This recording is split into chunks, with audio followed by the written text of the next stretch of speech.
Alors, bonjour à tous, moi je m'appelle Sophie Adair, je suis infirmière depuis 2006 et j'exerce donc depuis 15 ans au sein du CHI en secteur adulte. Je travaille depuis 4 ans dans le pôle ressources d'évaluation et de réhabilitation psychosociale dans l'unité de soins ouverte Calypso. Et je vais intégrer le dispositif ambulatoire d'intervention précoce Genesis.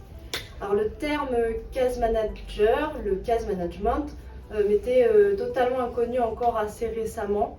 Il avait été évoqué quelques fois ces dernières années durant les prises en charge effectuées au sein de mon unité. Nous avons accompagné plusieurs personnes dans leur parcours de rétablissement, de leur hospitalisation amenant à l'aboutissement de leur projet de sortie de l'établissement. Et nous avons organisé et effectué leur suivi ambulatoire.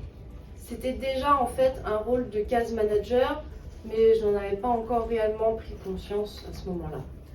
Je me suis intéressée au projet Genesis et donc au champ de l'intervention précoce afin de postuler. Et c'est là que je me suis réellement penchée sur cette notion de case management. Ça me semblait être un nouveau métier et ça m'a fait me poser beaucoup de questions. Je me suis demandé quelles étaient les actions, comment concrètement cela se mettait en place. Au début de la découverte, ce sont surtout les responsabilités engagées qui m'ont effrayée. Ça me semblait au-delà de mes compétences et il m'a fallu saisir réellement comment s'organisait le rôle au sein de l'équipe. Je ne savais pas encore qui pouvait être case manager et si je pouvais finalement en faire partie. Alors, qui peut être le case manager? Ça peut être beaucoup de personnes en réalité, assistante sociale, médecin, éducateur spécialisé, infirmier, aide-soignant. À Genesis, nous avons tous suivi la formation et c'est grâce à cela que les choses elles se sont explicitées pour moi. J'ai pu comprendre concrètement quels sont ses rôles. Alors, le case manager, c'est celui qui intervient le plus précocement possible dans la prise en charge de la personne. Il tisse la relation de confiance et devient donc l'allié de référence. C'est lui qui va aider à la facilité aux soins, qui s'assure de leur qualité et de leur continuité. Pour ce faire, il met en contact les différents acteurs autour de la personne et il coordonne leurs actions afin d'obtenir une fluidité dans son parcours. En quelque sorte, son rôle, c'est de guider la personne. Il l'accompagne, ne fait pas à sa place, mais il s'assure que tout soit fait. Il aide dans la mise en place des actions si besoin et favorise toujours l'autonomie de la personne. Alors, en cela, le case management, notamment dans l'intervention précoce, ça nous amène à repenser notre façon de travailler et de concevoir le soin.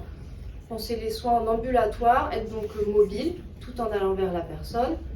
Là où l'attitude était plus généralement d'attendre le contact, l'enjeu devient d'éviter la rupture de ce contact et nous amène désormais dans une attitude proactive en allant vers. En plus d'établir une relation de confiance solide, basée sur la bienveillance, le respect et toutes les compétences requises dans la relation de soins, cette fonction nécessite aussi de l'ouverture d'esprit, de la flexibilité, de l'implication, d'être accessible et disponible, et plus novateur selon moi, d'être inventif et de tisser avec nos propres ressources et notre personnalité avec une vision résolument positive, optimiste et tournée vers l'avenir, dans le but de favoriser l'empowerment et l'autodétermination de chaque individu. On se base donc sur ses ressources et ses compétences, tout en écoutant ses besoins liés aux difficultés rencontrées ayant un retentissement fonctionnel. Dans le champ de l'intervention précoce, on se décentre donc de la vision maladie pour se placer en premier lieu sur ce qui gêne et impacte la personne dans sa vie et comment l'améliorer. Ce prisme de l'amélioration de la qualité de vie nous amène à intervenir directement au sein de la communauté et au cœur de la société. Il en découle le besoin de mise en place d'actions de formation et de sensibilisation afin d'aller vers la déstigmatisation des troubles de santé mentale qui est l'enjeu majeur. Alors, le case manager, il intervient donc directement dans le milieu de vie du jeune, selon ses demandes et ses besoins, et en fonction de ses choix, et en l'accompagnant vers l'autonomie. Il est au plus proche de la personne et c'est ce qui permet d'individualiser et de personnaliser les soins dans la prise en charge. La relation de confiance solide construite permet l'alliance thérapeutique et favorise donc l'engagement dans un traitement et permet d'intervenir dans l'observance de celui-ci si besoin. Le case manager favorise l'amélioration et le maintien des habiletés de la vie quotidienne en aidant le jeune à repérer et transposer ses ressources et compétences directement dans son milieu écologique. Ainsi, il aide au maintien des relations sociales et familiales, au soutien à l'emploi et aux études dans la vie active, grâce aux différents accompagnements proposés et aux programmes tenant compte des limitations. Il encourage l'implication de l'entourage et son soutien, notamment grâce au programme de psychoéducation des aidants.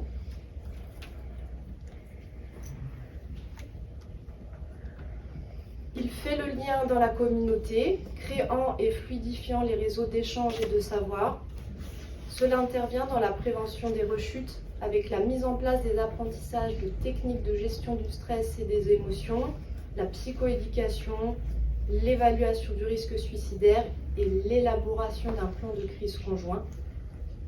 L'idée étant toujours d'agir dès les premiers signes de repérage par le jeune ou son entourage, sans attendre et sans atteindre une situation d'urgence.